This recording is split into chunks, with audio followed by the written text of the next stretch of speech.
Today we are living in conditions and circumstances where we are actually gripped by the wicked and terrible people.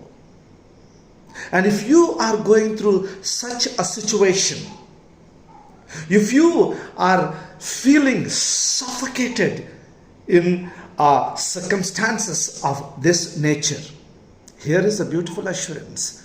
The Almighty God, the Sovereign God, the loving God, the compassionate God, the gracious God is promising that He will deliver you from the hands of the wicked, and He will redeem you from the grip of the terrible.